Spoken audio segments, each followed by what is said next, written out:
Good afternoon, everyone. Oh, we got a lot of volume here.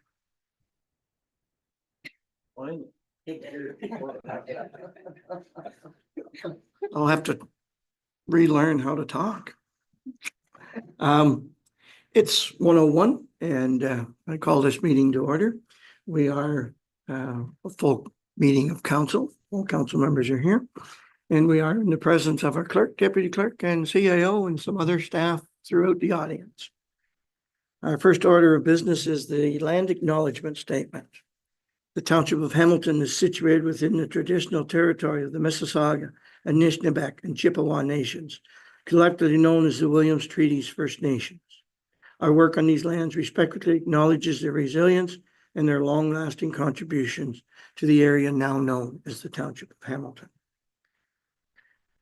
Moving on, are there any declarations of pecuniary interest today to be declared?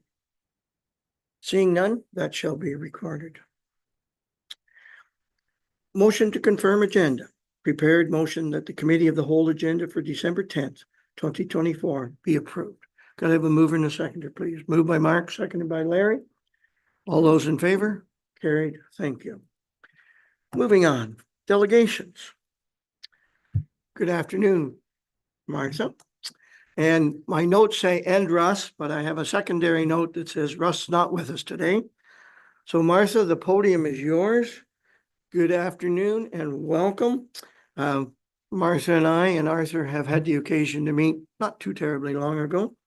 And it was concluded that Martha should come and make a presentation to us here today. So I will turn the mic and floor over to yourself. Thank you so much for allowing me to be here as a delegation. Yes, Russ cannot get out of his driveway, so he has sent me a note to say you're on your own, and I said that's fine. We can handle that. Previously, I was at the township of Elmwood Alderman this morning, so I've been on the road for about since like 7 this morning. So I've seen all kinds of work, and the way that your staff have done an excellent job on the roads has been great for me traveling today. So thank you. So I wanted to introduce you to the Community Foundation of Campbell-Crescent in Northumberland. We have been established since 2002, and I'll apologize ahead of time. I've just had eye surgery, and I'm having trouble with glasses and seeing, and glasses on, glasses off. So that'll be part of my presentation with them on and off. So I've been the executive director and now the chief executive officer at the Community Foundation since the existence. And we're started by the town of Campbellford selling their hydro generating plant back in 1999, in 2000. And the municipal council was lobbied by members of the community to take those monies from the sale of the hydro generating plant and to consider putting it into the creation of a community foundation. And at the time, they obviously discussed it and thought about it, and they thought, well, that would be a really good idea to do. And that is exactly what they ended up doing. So we received, when we were created, $6.2 million. $3.1 million was put into a community fund, and those funds, a disbursement of those are done every year for community grants in our community. And then 3.1 million was put into a municipal fund. So we manage the proceeds from that sale. They're part of all of our assets, but the disbursement quota goes back to the municipality annually, and they use those funds currently for recreation projects. You may have heard that we did a dome in Hastings, and now we've just opened a rec center with a pool and a new arena in our community. So part of those funds have been designated for that purpose. So we have provided about 4.5 million in grants to the community since our inception. And I used to like to call that the power of endowments, where we started with a large sum of money. We've dispersed a lot in the form of grants. We've actually operated the community foundation in terms of our operating expenses for 23 years. And our balance as of, this is an old slide, sorry about that, but it's just over $7 million. So in terms of how endowments work, you only take a portion of the interest earned on an annual basis in the form of grants. So sorry about that. My presentation about that. I've got my letter of support mixed in here. So we operate with a board of directors. We have 6 board of directors from the Campbellford Seymour area. And we've just implemented 2 board positions for Northumberland County as well. Because now we have changed our geographic boundaries and amended our name to look after all of Northumberland County. The mayor of Trent Hills also is a liaison that comes to our board meetings. It's not a voting position, but Mayor Crate does come to our meetings just so he can keep in the loop about what we're doing. We also operate with standing committees. We have a finance committee, a grants committee, a fund development committee, an environmental stewards committee, as well as a communications committee. And all of these positions are volunteer positions, standing committees as well as our board of directors. So as I alluded to in 2023, we were actually administering 2 federal grant programs, and we found that there was money that was going outside of our community, outside of Northumberland County, actually. And we thought that wasn't fair and we wanted to make it right. So we sought some legal counsel, and they suggested that we should amend our geographic boundaries to include Northumberland County, and then change our name as well to include Northumberland. So we went ahead and we did that. We thought that that was sort of the start of including Northumberland County in our work. And we created a Northumberland County fund. So we now have a fund that anyone can donate to, and we have received many donations to this fund, as well as the board has provided $20,000 in matching grants in that fund, which will be used eventually when there's enough dollars in it for any other charity within Northumberland County that wants to apply to the fund. And also we've amended our policies, as I mentioned, to include Northumberland County. So I did pass around or bring some copies last time I was here of our vital signs report. I do have some extra copies here. This was the next stage that we felt was important for us in terms of going out into Northumberland County, getting to know Northumberland County.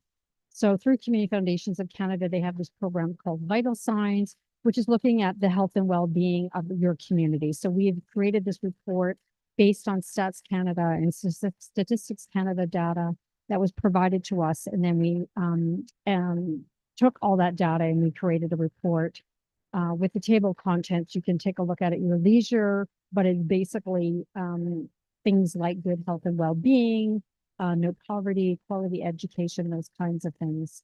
The report is an overview of the data that we found and it was created. But if you go to our website, there are background reports on each one of these topics in the table of contents, which you can dig deeper into your specific community. So there will be Township of Hamilton data specifically in the background report. So I will encourage you to feel free to go and take a look at those, because it's quite interesting, actually. And we will be using this report moving forward for grants from the Northumberland County Fund, and certainly for our own grant funding program, which we'll amend next year. So I know my time is short here. So yeah, I mentioned the funds that we administered, 107,000 from the Community Support Fund, federal government money, and then 322,000 from the Community Service Recovery Fund, and those grants went out throughout Northumberland County. And what we're sort of positioning ourselves for is the potential for an Unclaimed Property Act in Ontario.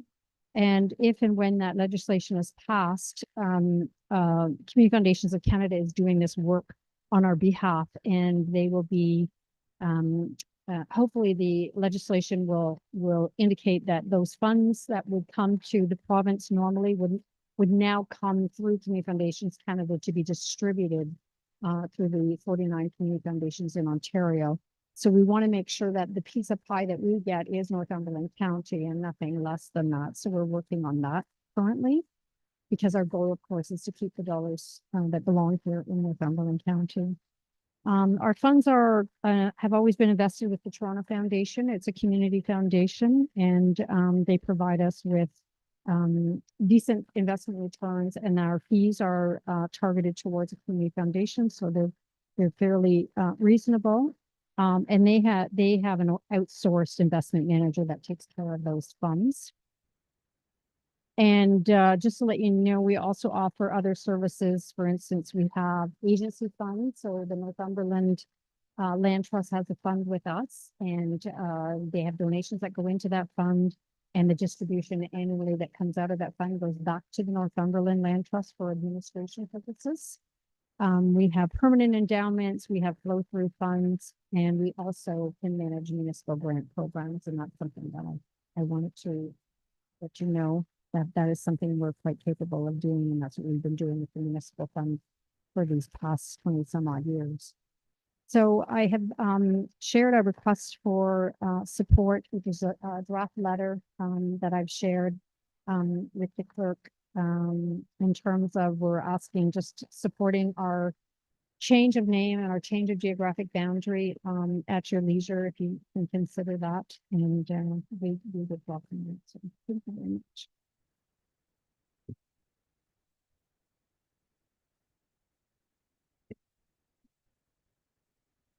All right. Do we have any questions for Martha? Yes, Larry. Through you, Mr. Mayor. Martha, so it's only charitable organizations that can apply for a grant. Is it, you can't get non-profit? It can be not for profit as well. Okay, Yeah. Currently, they apply through an intermediary, so they apply through a registered charity, and they the funding would go to the registered charity and flow through to the not-for-profit.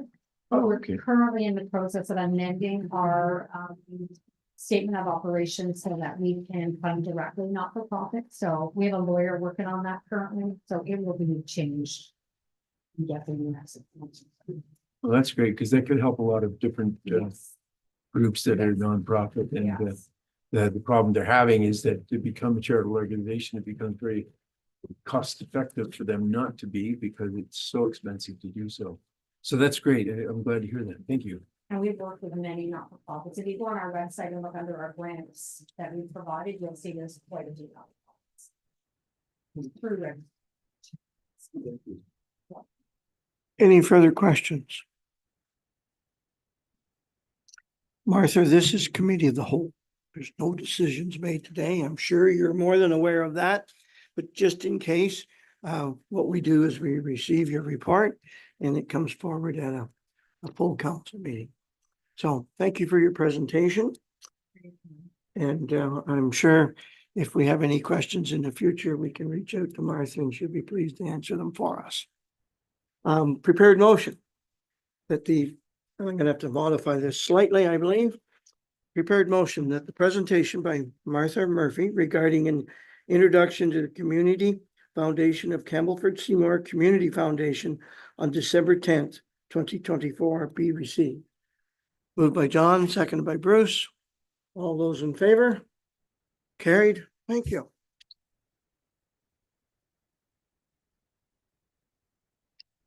Our next presentation is by our staff.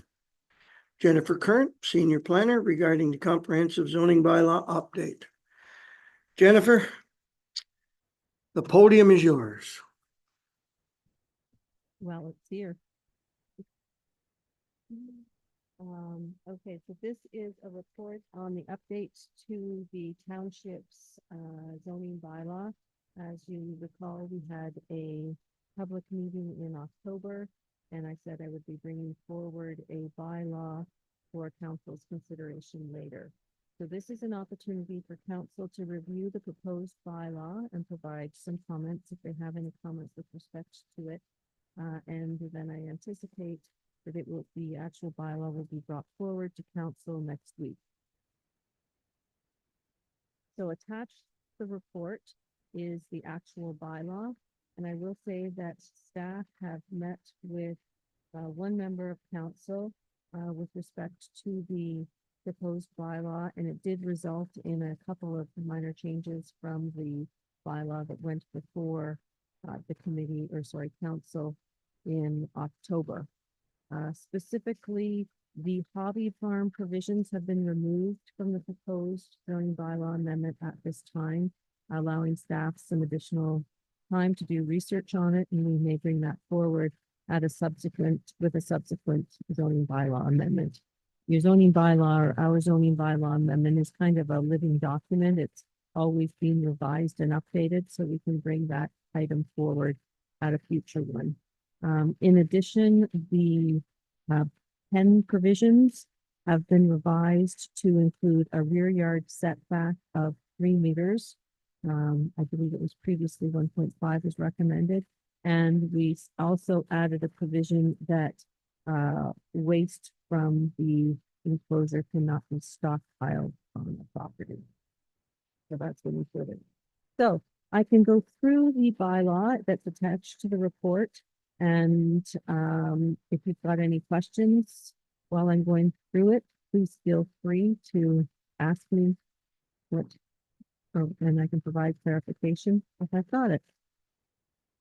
So one of the item number 2 in the zoning bylaw is that we're going to delete the definitions for agriculture, agricultural use, established grade, and township road / public road. And the reason these definitions are being deleted is that they're going to subsequently be new definitions be included in the report, and those new definitions are included in section 3 of the bylaw. You'll notice that I've also included definitions for agriculture related use and on-farm diversified uses. And those are uses that are permitted in the agricultural and permanent agriculture and marginal agriculture zones as required by the provincial policy statement. So that's what we're modernizing our zoning bylaw to keep up to provincial legislation. One of the, I think it's more controversial things in the new provincial planning statement is in the definition of on-farm diversified use, which has now been expanded to include electricity generation facilities and transmission systems and energy storage systems. So that is included in the provincial planning statement. So those uses are permitted as on-farm diversified uses, which are permitted in the agricultural designation. Do we have any alternatives? Because if we were to key into that, that would include our battery storage units, which have generated some discussion in this room not that long ago. So what is our option if we didn't like that, for example? Is my microphone on? Okay. I do not believe we have an option with respect to that because all planning decisions in the province have to be consistent with the provincial planning statement. So we can't, municipalities can't or shouldn't approve policies or regulations that are not consistent with the provincial planning statement. And it's our obligation to update our planning documents to reflect the provincial regulation. Follow-up train of thought. Can we implement conditions that they need to meet? Well, I was talking to this through you there, Jib. I was talking about this with Tim. On-farm diversified uses are subject to site plan control. So they are subject to a Planning Act application, but it's not for permission. It's to review the technical components associated with on-farm diversified uses. On-farm diversified uses are also limited in area. I believe they generally, it's 2% of a lot area to a maximum of 2 acres. So it's not a huge area. It's not like they could cover an entire field with these, with battery storage, but 2 acres could still be a significant amount. They'll be subject to site plan control. We can establish rules around site plan control, but I don't think we could establish site plan control rules that would make it impossible for them to locate. We could say that they have to be fenced. We could talk about them not being in regulated areas. We could talk probably about them not being in natural heritage features. The Conservation Authority wouldn't allow them anyways, I would assume, in the wetland areas and setbacks. We could talk about them not being permitted in significant woodlands. Once we have our significant woodland areas identified after the county gets their OPA updated and we update, or sorry, their official plan updated and we update our planning documents to reflect our significant woodlands. We could discuss parameters around the location of them, but I don't think we can shoehorn them into a box that's so tight that it would be impossible for them to locate. Oh, thank you. I would never consider that, but I would be very interested in the potential of a discussion as to control and safety. I emphasize safety. And the size in relationship to natural features, woodlands, streams, wetlands, those types of things. Again, from an environmental perspective. And I don't know whether my fellow council members would support that or not, but I'll throw that back at you as a request for consideration. Yes, when we update our site plan control bylaw, we can include parameters and requirements for site plan approval related to energy storage facilities.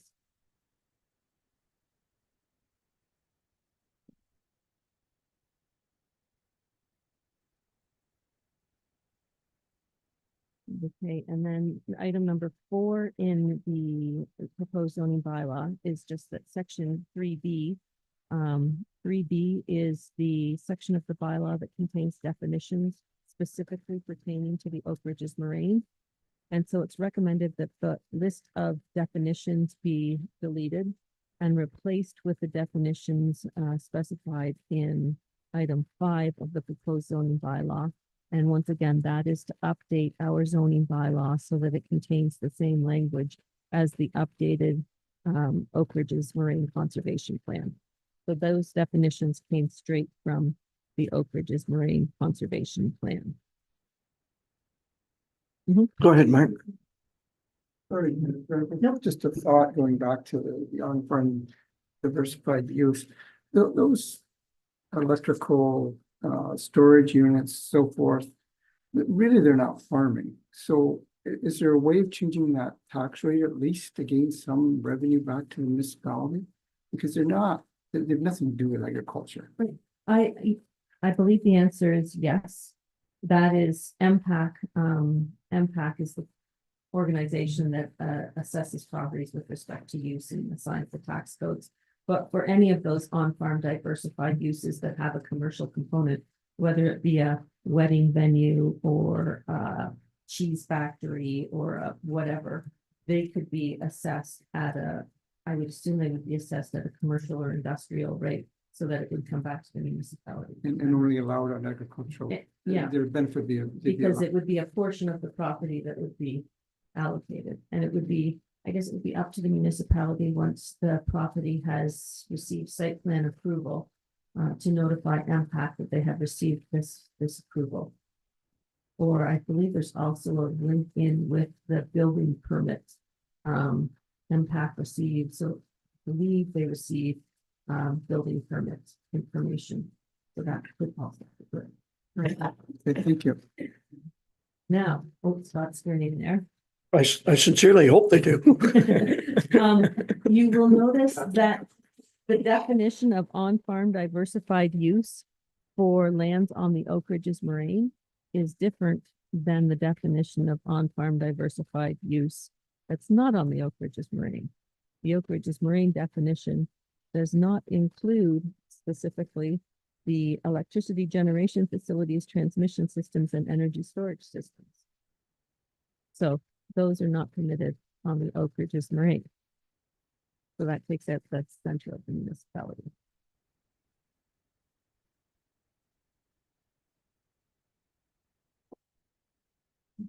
So if anybody has any questions with respect to the definition. If not, we can move on. Okay. Section 6 or item 6 in the zoning bylaw. Further amended by moving the following subsections from section 5, general provisions, to section 4, administration, and renumbering them. This is just, our zoning bylaw has an unusual structure right now, and I'm trying to reorganize it so that it's more in keeping with how many or most zoning bylaws are read. It hasn't, this item number 6 will have nothing to do with how the actual bylaw is enforced or anything like that. It's just, we're taking some sections that are usually under the administration section that right now are put under the general provision section. Ordinarily, when you open your zoning bylaw, you'd look for those sections under the administration section. Then we come to section 7, which is our backyard hens, which is permitting a maximum of 6 hens on properties zoned to permit a single detached dwelling. The keeping of hens will be restricted to properties that have a minimum lot area of 0.4 hectares, which is 1 acre, and the hens shall always be confined to an enclosure. That is also a modification based on staff discussions, because there have been bylaw complaints about errant chickens running amok. So the backyard chickens are to be confined to their enclosure. The enclosure should be located at least 3 meters from the side lot line and 3 meters from the rear lot line in which the hen coop is located. It must be at least 7.5 meters from any church or school, 3 meters from an abutting dwelling. The enclosed, it shall contain an enclosed roof structure and shall be no greater than 3 by 3 meters. And 4 by 4.5 meters in height, and shall only be located in a rear yard. And manure / waste from the backyard hen enclosure shall not be stockpiled on the residential properties. Mark.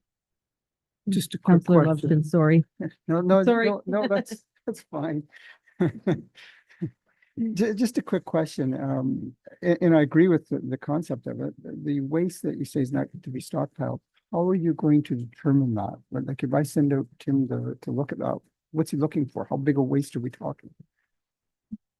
That is an excellent question. I think he'll be looking for a pile of waste that's going to be causing a disturbance to a neighbor. So if we got a pile of straw and manure there and it's causing a disturbance, then they're gonna have to move it. I just asked that because I mean, somebody's gonna say, well, that's not, I'm saving that for my garden or I'm doing it over the winter, so. And that's why it was put there. They can't stockpile it. And it, as you know, bylaws are done on a complaint basis. So if there is a complaint from a neighbor and bylaw has to go out, and the bylaw will say, sorry, it says you can't stockpile it there, even if you want to put it on your garden in the spring. So any amount, they're not allowed. I would say no. I'll kick in because John had a question over here too. Please, John. You there, Jim? I know. In a residential area, such as subdivisions. Correct. You have a lot that's 1 acre size. Can I have my hens there? Yes, you can. So it has to be 1 acre. Yes. Because all that gentleman that I talked to down in, I believe it was the I think it was subdivision. Those lots won't be big enough down there. Some questions about that, yes. No, it requires a minimum lot area of 1 hectare. So if you think of 1 acre. If you think of the subdivision around the corner, chickens wouldn't be permitted in the older section where the lots are half an acre, but they would be permitted in the phase 2, I think it's Cedar Creek, where the lots are larger. They'd be permitted, I think some of the Deerfield lots are probably in excess of 0.4 hectares, so they would be permitted. The number of hens, why 6? I chose it. It's not, 6 isn't an outrageous number of hens. Some of them have 4. some municipalities have 4. Where I've done it before, we've had 6. I think Toronto, the city of Toronto actually had a pilot project a couple of years ago where they allowed people to have 2 chickens in their backyards. I think it was a pilot project. I don't think it's been reintroduced. I haven't seen the results of the study that came out of it afterwards, but I guess half a dozen chickens on 1 acre doesn't seem to be an unreasonable number. I think when you get more than 6, you're gonna start. I measured out how big a 3x3 meter enclosure would be to see whether the chickens could be living in humane chicken habitat, and it seemed to be a fairly good sized space for half a dozen hens. So there is no magic around the number, except that when we get into a lot more, I think we could have tendencies for more problems. Thank you. That was my That- concern with the size of the structure and the. Yeah. overhang. So thank you for But, your question. Through you, Mayor Jib. A 3x3 room is a little smaller than my office. So it's actually a decent size. And it's bigger than what I thought it was going to be. Because when I thought 3x3, is that going to be big enough for 6 hens? But it seems to be. I think the critical item here is that it's limited to hens, no roosters. I have encountered in my working days people that had beliefs that to get eggs, you had to have a rooster. And a lot of noise is generated by roosters, generally early in the morning. And that was the nature of a lot of the complaints that went before me. So for those watching on our video today or in the future, no roosters is the plan. Thank you, Jennifer. Larry? It's simple. 7's too many.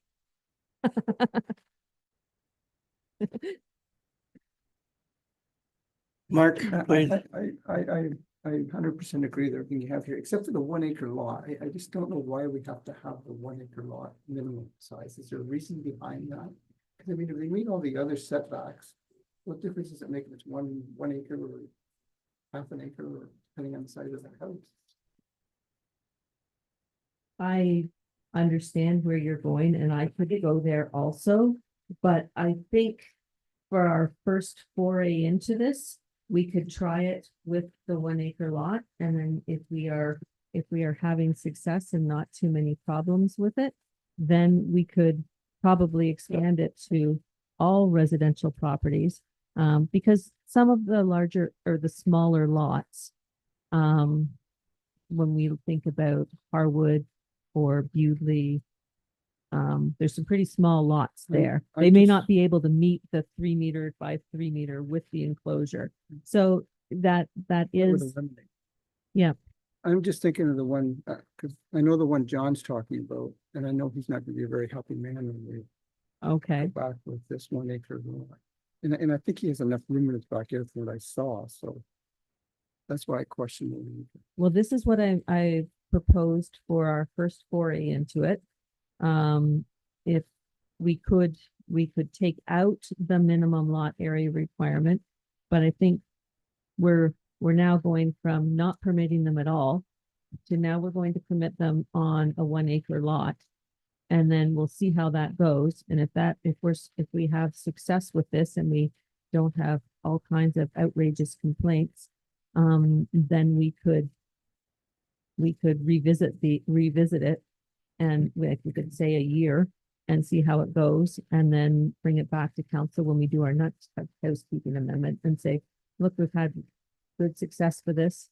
And we're getting a lot of inquiries for people that want to have backyard hens, but their property doesn't meet the 0.4 hectare lot area requirement. And then we could revise it at that point. We could even consider 3 hens on a half an acre. Same concentration line. Yes, it is. For me, I question, what are we doing with the eggs? Because I mean, these are hens, presumably laying hens. Although they could be soup hens. But how many hens do any one family need to generate enough eggs for their own usage? And that's a question I don't know the answer to. Bruce, I was kind of thinking maybe that's where the 6 number comes from. I think any family that they're could make an argument that they could use 6 eggs a day. Whereas if you went 10, that if we have 8. We can use 8, but if they had 10 or 12 hens, there's no way that you use that many eggs. You're looking for taking. So then it becomes kind of a commercial egg, which is what we don't want. It's probably where that number of 6. yeah, the opportunity to revisit that in the future is certainly there. Good response, good position. Thank you, Jennifer. Any further questions on the hens, or we're moving on? Jennifer, Okay, number 8 of the proposed zoning bylaw is just, I'm recommending that we reorganize section 5, which is the general provisions, putting it in alphabetical order. Again, no significant changes to the document. Well, no changes except the numbering. It's going to cause a little bit of confusion while everybody gets used to the new section numbers, but we will adapt. Section 5.351 of the zoning bylaw, which is the parking provisions. It was previously in table format, and the table format was removed because it wasn't AODA compliant. However, we've put it back into a table format that is AODA compliant. So it just makes it a little easier to read. And the same thing with the loading provisions section.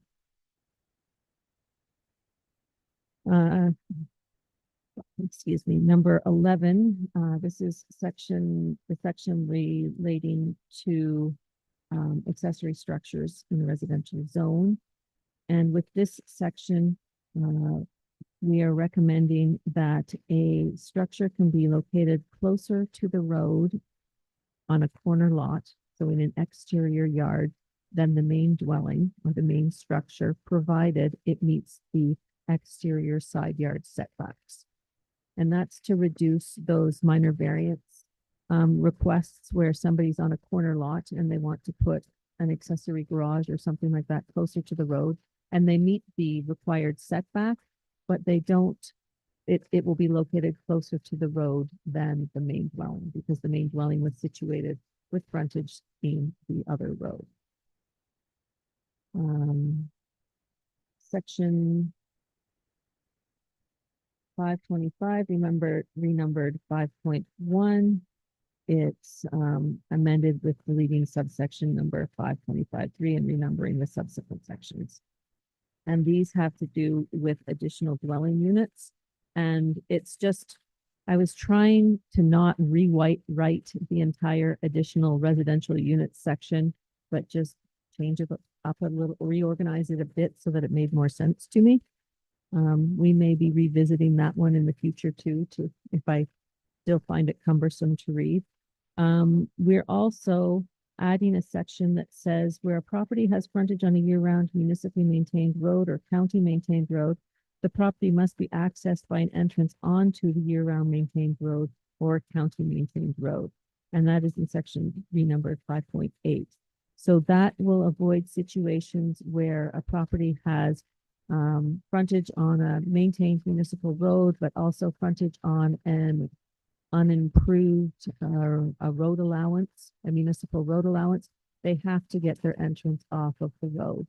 They can't take it off of the unmaintained road.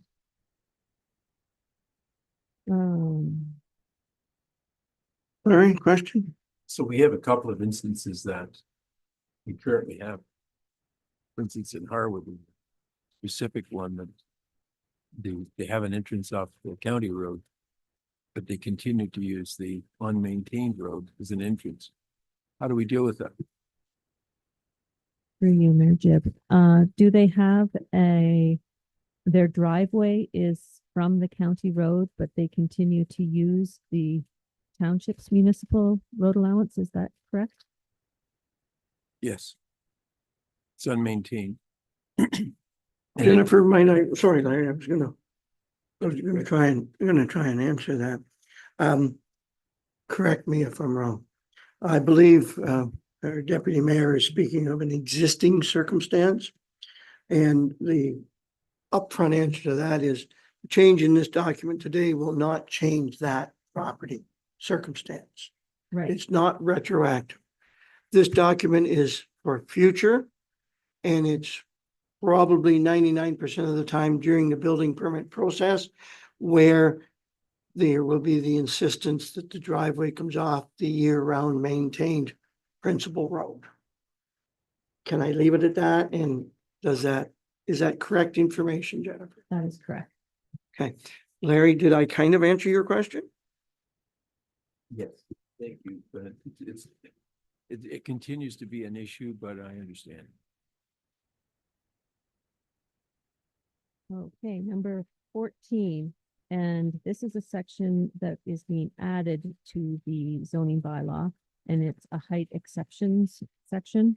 Most bylaws have a height exception section in it. It just allows for exemptions from height requirements for things that are typically taller than usual. We've got your silos, your antennas, chimneys, clock towers, flagpoles, that sort of thing. Now, section 6.3 and 7.3 of the zoning bylaw is further amended. And these are the ones where we're adding, so those are your marginal agriculture and your agriculture sections. And we're adding agriculture related uses and on-farm diversified uses in keeping with the provincial policy statement. And you'll recall that we had Tracy Westington. She came and talked about, she wanted an on-farm diversified use, and she required a zoning bylaw amendment for it. So hopefully if people come forward in the agricultural and marginal agriculture zones in the future with a on-farm diversified or an agriculture related use, they won't require a zoning bylaw. And then section or number 18 speaks about buffer strips, and the contents for buffer strips and where buffer strips are to be located. And if I remember correctly, at the public meeting, there was a question about the type of fence that could be used. And there is a requirement that they need to create an impervious or an opaque screen or barrier. So they can't just put up a page wire fence or a screen fence. Excuse me for 1 minute, please.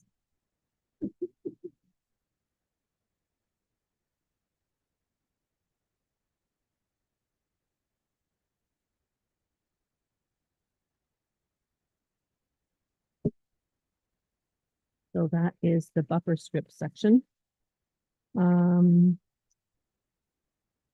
we have our on-farm diversified uses and agricultural uses in the Oak Ridges Moraine.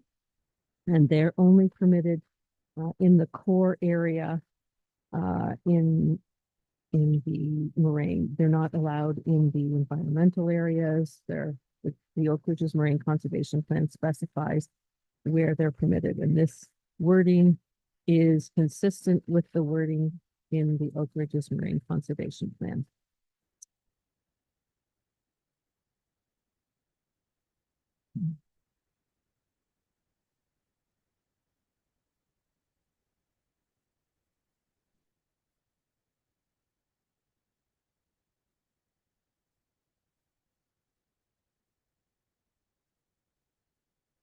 And the same in the linkage zone for the on-farm diversified uses and the agriculture related uses. Then section 32.2.1 of the conservation of the zoning bylaws otherwise amended by deleting transportation infrastructure and utility uses in accordance with the applicable policies of the official plan and subsequent renumbering. These sections are all to do with the Oak Ridges Marine Conservation Plan policies and updating our zoning bylaw to be consistent with the Oak Ridges Marine Conservation Plan. Because while you'll see that we took out transportation infrastructure and utility uses, the next section down, we're adding these list of uses, which includes infrastructure uses. So they just kind of rework what they called things, and we're updating our zoning bylaws so that it reflects the changes of the Oak Ridges Marine Conservation Plan. And the zoning bylaw is being updated by deleting farm vacation home and renumbering those sections because the Oak Ridges Marine Conservation Plan did that. So then we get to section 10, and that is also deleting farm vacation homes. And section for 25, it refers to section, this is the wood cutting section in the general provisions. And Northumberland County requested that we rename, right now it references Northumberland County Wood Cutting Bylaw, but the actual name of the bylaw is the Northumberland Forest Conservation Bylaw. So we're just putting the correct name of the bylaw in there. The next section is section 26 of the bylaw, states that section 10.1 of the comprehensive bylaw is amended by further adding or to upgrade a summer maintained public road at the end of the first sentence. And this is the limited service residential zone provisions. And the part that comes before that is that there is no obligation on the municipality to upgrade a summer maintained public road. Right now, I believe it says upgrade a private road, but this is making it clear that there is no requirement to upgrade a public summer maintained road. Okay, number 27, and this is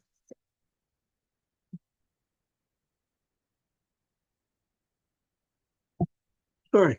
John, I'm just a little bit confused about that, summer maintain roads, et cetera, because we have a lot of, road allowances that run by the cottages down around certain Rice Lake, and they're not maintained or should be maintained, or I don't know what the degree it is, but could you go over that again and just kind of verify? certainly through you, Mayor Jim.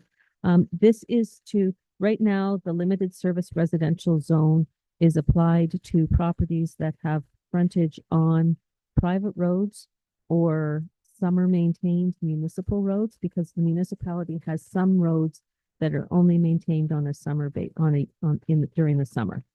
They're not maintained in the winter. And right now, the limited service residential zone contains a blurb at the beginning of it that says that there is no obligation on the part of the municipality to upgrade a private road. And there's been some discussion about this in the past, but they wanted it, we wanted to add or to upgrade a summer maintained public road to make it clear that the municipality has no intention of upgrading that public summer maintained road to a year-round municipally maintained road.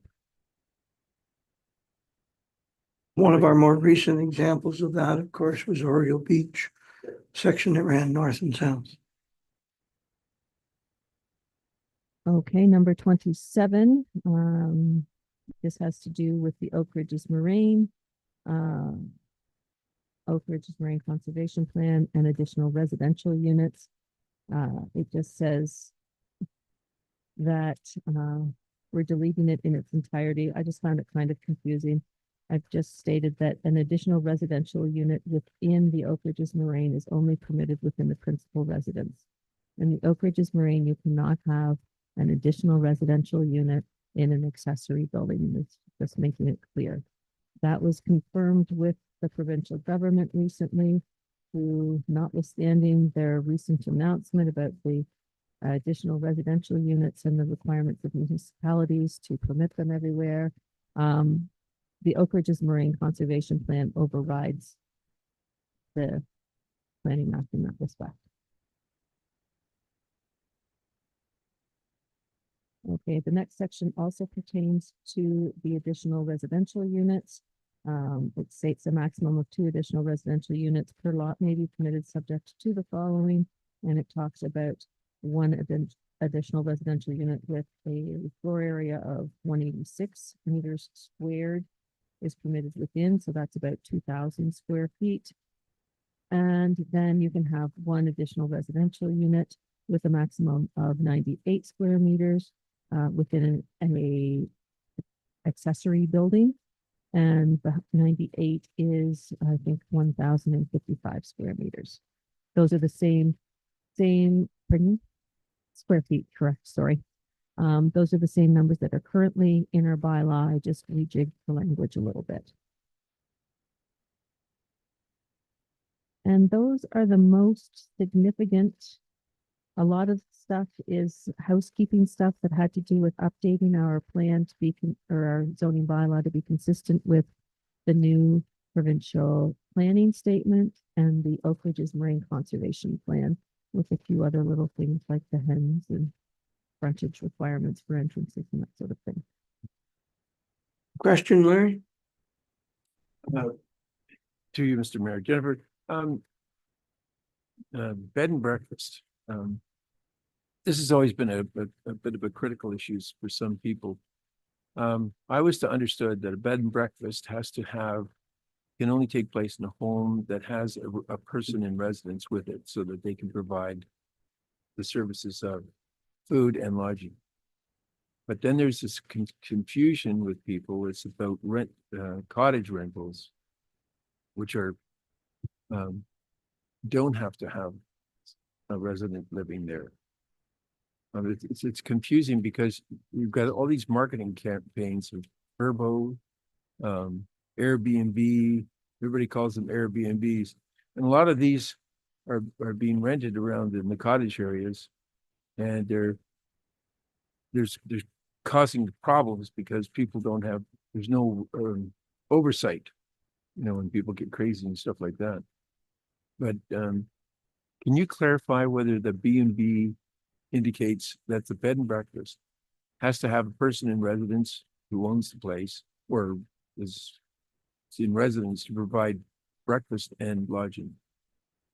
I believe, through you, Mayor Jib, I believe that the definition of bed and breakfast contained in the Oak Ridges Marine Conservation Plan says that a bed and breakfast has to be run by the owner of the property.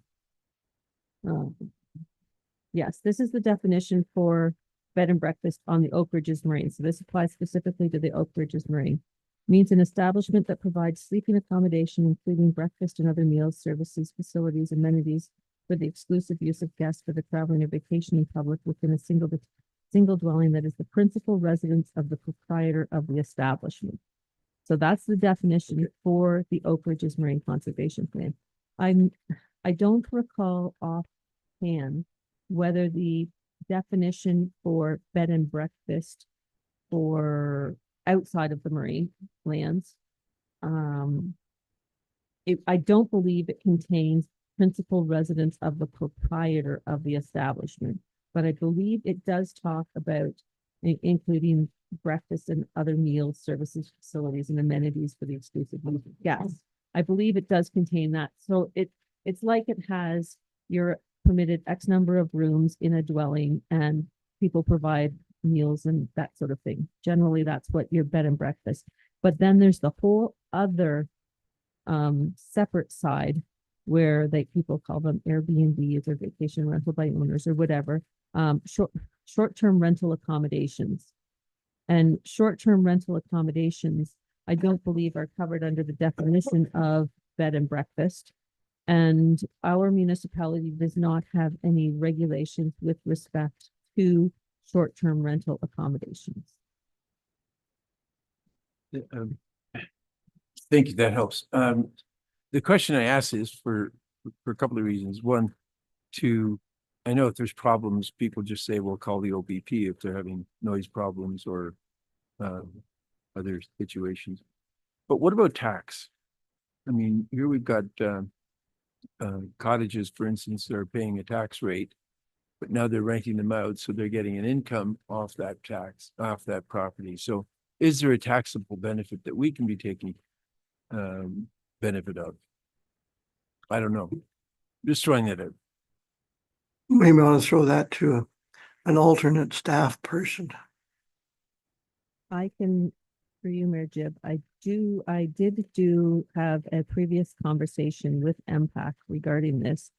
And their assessment at that time was that those buildings that are being used for short-term rental accommodation are still taxed on a residential basis. And that was a couple of years ago. I could have another conversation with them, but I think the thinking is that the structure is still a dwelling and it's being used as a dwelling. And it's hard to, I mean, some of them are owned by corporations that have multiples of them. And I think that would be an easier case to say that, look, they're commercial, but when it's one person renting out their cottage, that was the ruling that I had received previously. I know there's a lot of people coming up here and buying cottages for the sole purpose of doing, cottage rentals. Mhm.